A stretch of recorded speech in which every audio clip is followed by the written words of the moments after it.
Bandeko, papa, mama, oya bino Jean Bosco Kasamoto, lelo bomoninga lisusu liboso ya télévision na bino.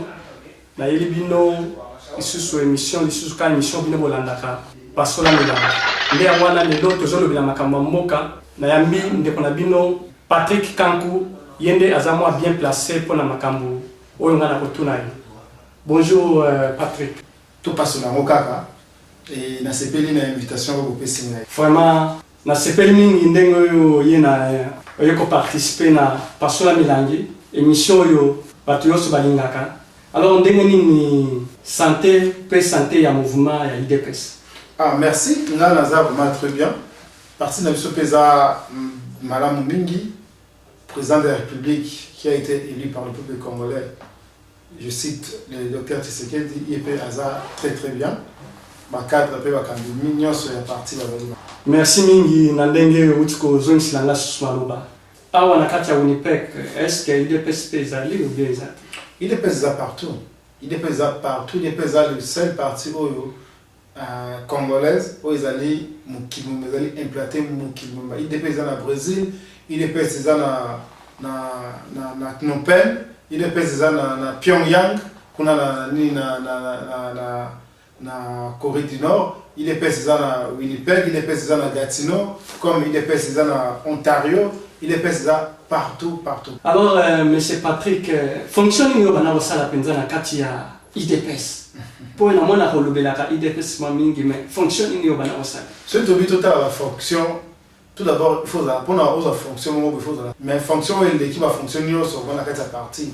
Il a fonction à combattre donc pour punda limboka. Moi ba na qui moi responsabilité, c'est-à-dire na qui na charge ya kokamba ba jeune bilenge ya IDPS Belgique, Luxembourg na Hollande. Donc on va bengi na mokuse Benelux. Si tant comme une élection on a gagné l'élection, après il fallait na occuper occupation sous où ils a privé. Yango na kitaki moke ya Europe pour na za la photo ya Amérique. Mais zali vraiment na kati ya lingomba ya IDPS ou na ngamo na obake na armée vomé aux alliés qui kambi. Donc na za vraiment combattant na kati ya parti na IDPS. Vraiment aux la partie no ya IDPS. Alors si concertation siko yo makambo est-ce que balongi ou bien balongité en tant que yo moto zobunde la primboka. Merci Ndekolanga Kazamoto. Question de tous les hommes mutuya. Concertation na biso na partie na biso to boye concertation na to ba kitali bisote na la rappelo ezali concertation ezali congrès munene ya batu ya PPRD. Donc congrès munene ya majorité présidentielle. C'est-à-dire majorité présidentielle ya Kabila. Donc opposition ba o vraiment o biso moto benga kalelo na étranger a de na ba na maele ba yokaka. Donc ba o ba yokaki ba kenaki concertation na te. Donc et kenaki ezali na échec. Mais ba kamo eleki na concertation na itali bisote puisque biso to boye concertation na et bino mo mo na suka nango to pesa ngo kombo ke ezaki congrès ya PPRD. Donc itali biso ta mokete. Itali bino ata mokete mais nazo comprendre te ndenge nini président azo aboyaki alobaki te bokokota na concertation te. Alors kaka bandimi ya IDPS lisusu ba kota ki lisusu na concertation et puis bazoli na boyoke président te eza nini yango motuna wana eza vraiment eza susu na ndenge na oyo balingala na litomba monene ndenge na rappele balandi idps banda kala na mokambemi ya mibale ya parti ndeko Jacquemain Shabani ntango azalaki nano na azalaki secrétaire général badéputé oyo baboyaki kotosa mot d'ordre ya président de la République le président Étienne Tshisekedi bazalaki exclu na parti kaka bato bazalaki exclu na parti bango ndenge alemi bazokende bazotia potopoto bazokende kokota na baconcertation na nkombo ya idps na ina sinale balandi na biso bayebake idps eza ata na député moko te na kati ya parlement wana idps aza toza na ata na soi-disant honorable moko te toza na ata na donc makambo oyo ezosalama kuna na palais du peuple biso toyebi te nakoma rappele bino mwa moke ntango basérie ya union sacrée de l'opposition tozalaka na mokambi moko na idps kombo na ye monsieur Faustin Birindwa et ntango Faustin Birindwa atrahiraki parti Mobutu anomaki premier ministre Birindwa akendaka asalaka idps na ye idps rénové lokola bango bazali na pouvoir idps rénové existaki ti ntango bautu balongoli Birindwa premier ministre idps rénové kufaki yango nayobaki bandeko oyo biso mpe bango bakolabo batraître ya parti oyo baza na kati ya parlement parce que parlement eza na pouvoir yango bazomikosaka bazobengama baza bato ya idps puisse baza na base te baréunion ya parti bamonanaka te na siège ya parti bamonanaka te ki idps nango eza kaka na parlement donc faut monaki ezali baje ya pouvoir diriger premier réunion eza baje ya pouvoir mponaki balobaki non opposition ezali na kati ya parlement donc idps eza na parlement toyeba tozala na mentalité ya kolobaki no bato wana ata bino bajournaliste boyede biso olobaki no bato wana bazalaki déjà exclu banaka na kati ya parti tobosana ntango bino ozo yebisa kolobaki no bato wana baza na kati ya idps ok déclaration idps esimaki no bato wana bazalaki exclu nanu idps esala déclaration soki bazongisi bato wana donc idps toza na badéputé te ni na bato oyo bakende concertation voici soki tosolaki na concertation idps esala déclaration combien mpona olobaki concertation etali biso te toza na bato ata moko te na concertation ata moko akendaki te mais ozomona te ke soki bato wana bazokota bazokende na bakote wana puisque le président élu démocratique papa Tshisekedi a gagné une élection na ye asali tout a prêté serment eloko nde alingaki asala gouvernement na ye abazeli gouvernement esalami te nde yango wana bakomi kokende kuna mpo baluka ndenge nini mpe bango mpe babima mpe na répétition na biki nazongela susu likambo butu mpo tobaka histoire tolobaka histoire ya apprendre na biso baévénement ya passé tokende kaka na ntango na cadre ya union sacrée avec légitimité ya pouvoir président Étienne Tshisekedi a été élu premier ministre à la conférence nationale c'est-à-dire peuple bazalaki réuni na conférence voté premier ministre Étienne Tshisekedi 3 mois après Mobutu asali nini alongoli premier ministre alors tant que la vérité des Indelo, comme dans 92 et 92, retour à la légalité. Tu dois réclamer toujours que Tshisekedi a été élu Premier ministre et non nommé Premier ministre. Alors, Mobutu, il faut avoir une solution à la légalité, c'est-à-dire que la constitution a été créée dans la conférence nationale, où il y a Premier ministre, il faut pas une misaï. Mobutu, Nakimutu Makasni, à l'heure Tshisekedi a été Mpanzi, a été Premier ministre. Le président Étienne Tshisekedi a salaki nini gouvernement mususu. Tu as ça gouvernement mususu, mais gouvernement là, il vous met la quitter puisque tu as une impérium te. Gouvernement les a eu ma capacité. Il y a un le président a talaki a l'obli que gouvernement soit bien ça le gouvernement a un échec. A là qu'il cambouya impérium parce que impérium les amis balé peuple na armée. Peuple tu as un peuple c'est mais armée exacte. Sur le lot tu que non tout ça là à ça le gouvernement. Le gouvernement est à soutenir na armée nini oyo azala wana pona apesa biso a épauler biso na tama likambo. Ya mwana président azwaki likanisi keno l'état azwa temps ya ko réunir ya ko luka kozwa imperium ya côté ya mapinga après ce qui se sangani et sangani ba moko pouvoir na ye a vu pouvoir nyonso afani nango simande akonomé wa ministre a nommé premier ministre to bani ko sala abani ko sala musala ndenge mission na ye au peuple pesaki le 28 novembre 2011. Ok. Nandenge utikoloba na yoki yo mais les positions ezali ke ozomona le fait que apretaki serment atiki ta mort alobaki ke akobimisa gouvernement na ye abimisi yango te et juste le temps bato basupporte bazwi bamoni yango te mais ye moko apesaki discours lisusu alobi ke na 2013 oyo biso tokoti makambo oyo sekobonga sikoyo est ce que tozozelalaka na pongi ya babebe ndenge alobaki ou bien tozozela kaka. Le président Tshisekedi a Tsaki temps mortel, lui il travaille. Il travaille chaque jour, là, nous allons la congité, à ça, la colonisation, pour la réussite de l'impérium. Mais il y a un bon canet, parce que l'impérium est simbaté. Tshisekedi n'a pas dit, il n'a pas congolais, pas la Congi. Il y a un bébé, Tshisekedi a dit, tout le monde à la Congi. N'est pas oublié que Tshisekedi a essayé de prenez-vous en charge. Ne dit papa, moi, je suis sur la Koli, vous savez, Kaka, mon mouké, oh, alors, la loi bébé. Écoute, moi je ne me sens pas sûr, mais bon, moi je ne me sens pas concerné dans le Cameroun qu'il y a la loi bébé parce que les gens qui ils ont reconnu. Ils ont des bounes qui prenez-vous en charge. Ils prennent déjà en charge depuis longtemps, depuis 92, 90. Depuis mars, il y a eu sur le Cameroun, il y a assisté à la marche chrétien. Il y a le 16 février 90, il y a assisté. Donc, c'est-à-dire que Tobana, le loté, Kobundisa, régime, Nakati, il y a un mot comme ça, régime, Tobana, le loté. Alors, ce que tu as commis dans l'impérium, l'impérium militaire aussi, vous commis déjà près, puisque nous avons ça, c'est-à-dire, les acquis. Imperium, toujours des Zélandais Imperium. Imperium, tu commis pembeni pour tous les problème impérium, c'est problème comme d'autres temps. Pour battre la paix, si tu es bon na bango. Tout, Azaki côté problème impérium, le président Tshisekedi et c'est lui qui sait m'embouler sur les cas impérium. Et on sait qu'il y a des contacts au président de ça na ba économie sur la armée. Et tu as dit que la nouvelle il y a des généraux ou bien des colonels qui assassinés à cause de juste rapprochement de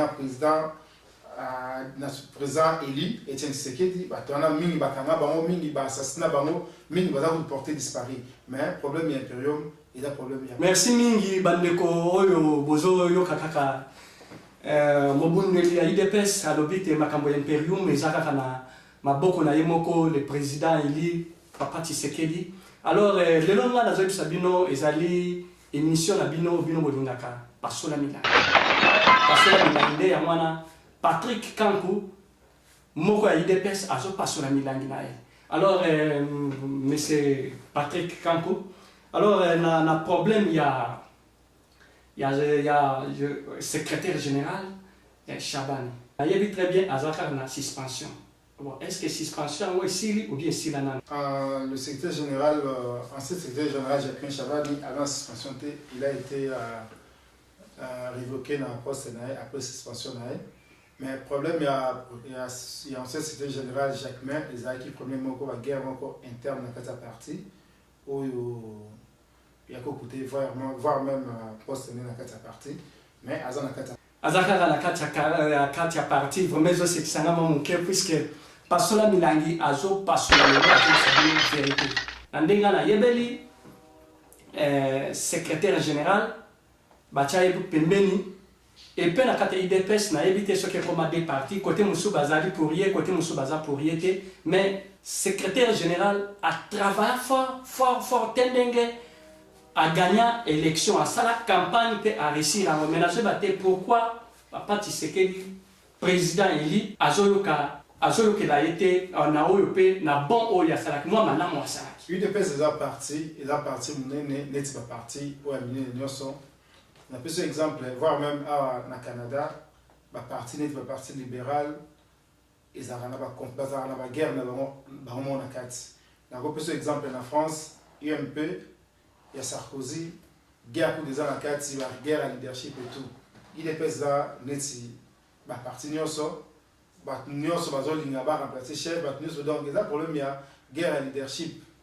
Bon, malheureusement, le secrétaire général Jacques Chabani a été victime de la guerre au Anapé, à la casa parti, à la casa parti, et nyonso il y a Canadien, donc tout ça bien, mais j'avoue que moi makambo ezali neti na libota nyonso so papa boti bana ebele libota nyonso baconflit eza na bango te parce que na kati ya parti na biso toza na balibéraux na bamodéré donc yango esalaki baide nyonso mibale wana ekutana vraimen te mais nakoprofite na ndenge opesi ngai occasion boye nasengaki kimi ezala ata soki badivergence ezali eza bien mpe mpona avancement ya parti mais tosangisa baide tozala vraiment uni mpona kocontinue koma na biso ya kobengana vraiment bokocontinue toujours kaka na kati ya kobengana yo moko obengi Hippolyte Kanambe yo nde yo ezocharge kaka na yo moko nalingi natuna lisusu comment echarge na ngai moko yo bize ekoma eza Kanambe bon yo nde moto olobi ngai nalobi yango te yo nde moto olobi émission nde ezali émission pasola milangi yo ozotuna ngai te ngai nde nazotuna yo ozorépondre ngai nde moto nazopesa singa la passion déjà bolangi na kati alors sikoyo na après soki le président eli toyebi aza papa aza koko ya ba misusu pe alors soki aza te po nazomona après ye soki aza te nani moto akoko zwa poste wana po nazomona bino na UDPS kuna bokomi kobundana boyo nayebi te tant que papa aza nano na bomoi président eli mais soki aza te. Bon, comme l'a dit tout à l'heure, IDPS a parti, IDPS a vraiment parti organisé. IDPS tout ça va congrès à parti. IDPS a structuré. Ce président Zate, il y aura des élections dans 4 parties. Il y a mon président Lobango. Si il y a Zate Lelo, ou bien Azana Makasi Soussou Yako Kamba parti, poste aux Alavagans, vacant pour que Moutou, ou Azana a besoin comme président.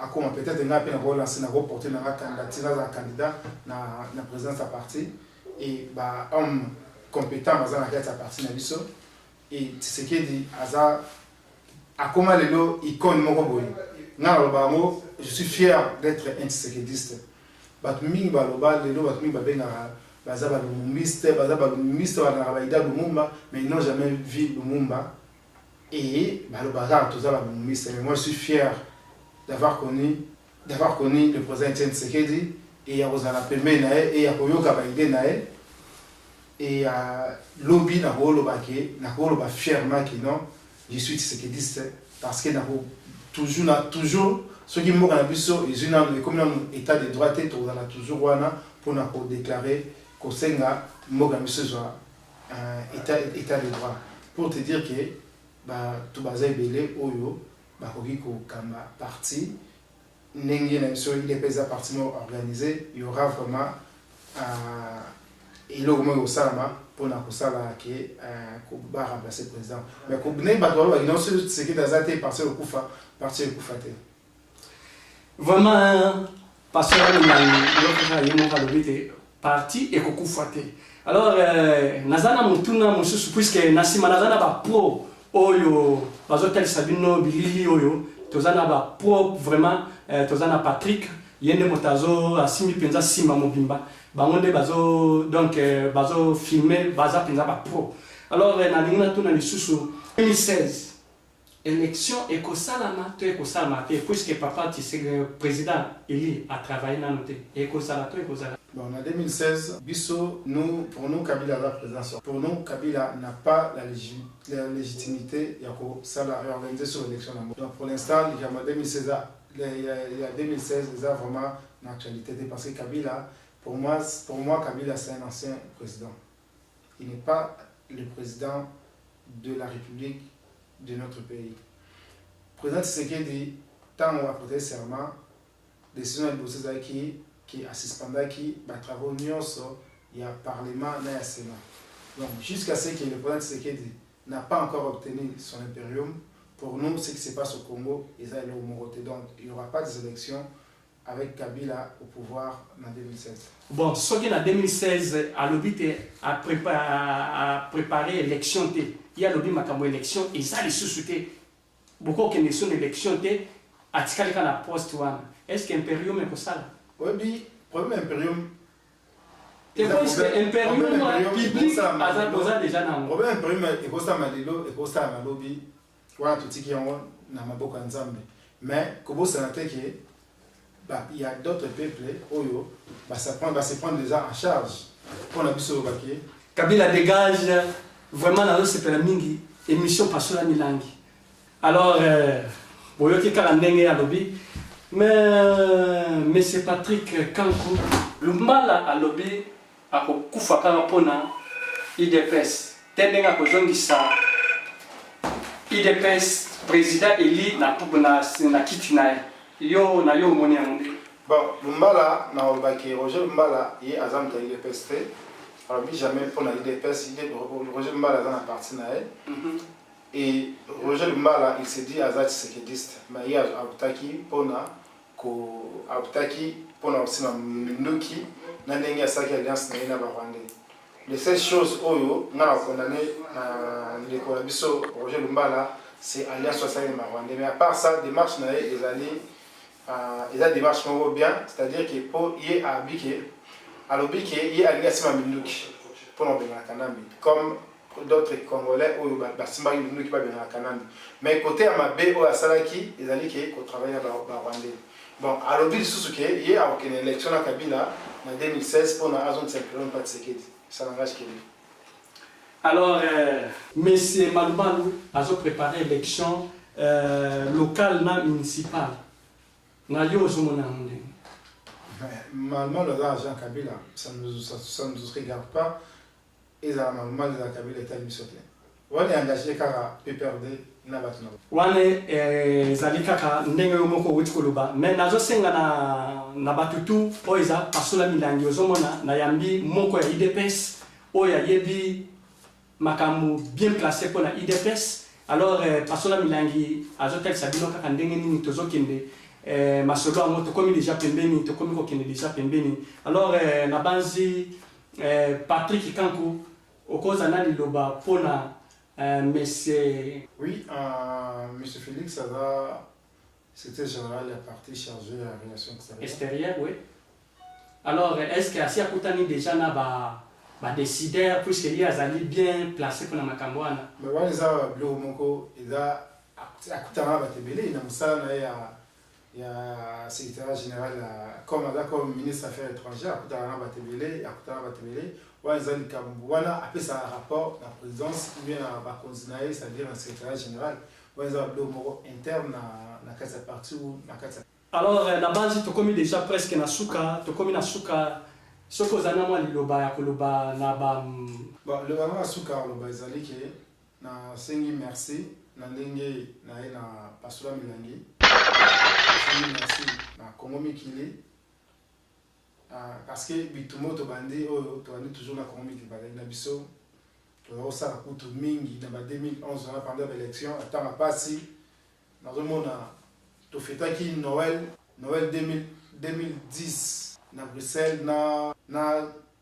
Yves non Jacques Awazana à Bruxelles na Jacques to fêter na en pleine émission le 25 décembre en pleine émission de qui donc na réveillon va Noël to ça l'émission et comment qui les bunda c'est un écoutate comment qui les bunda makasi pour na combat européen na ko pesa mote mingi na ba combattant nyonso baza en Europe en Afrique du Sud au bazana Brésil au hasard partout na kati ya mokili alobaka ke non tokomi na suka ya pona mokola lelo émission na bino bolingaka mingi pasola milangi po napesa mwa mbote pe na baninga mosusu oyo balingaka mwa mabanga napesi na nsima na nga naza na cameraman professionnel Patrick Mogosa ye nde moto azofilme bozomona bilili ya lelo eza nde ye moto asali yango réalisateur na biso ya lelo ezali kaka ndenge na yebisa bino Patrick Pat Pound napesi mbote mingi na Monique mama na Raissa na Précieux napesi mbote mingi na Junior Touareg napesi mbote mingi na groupe mobimba ya Congo Mikili émission asima bokomona lisusu nani na komemela bino me pona lelo tosuki nano ndenge wana mbote na baninga yoso oyo bakotala video ya lelo botindelanga ba message oyo bino bomoni merci na mbalasi.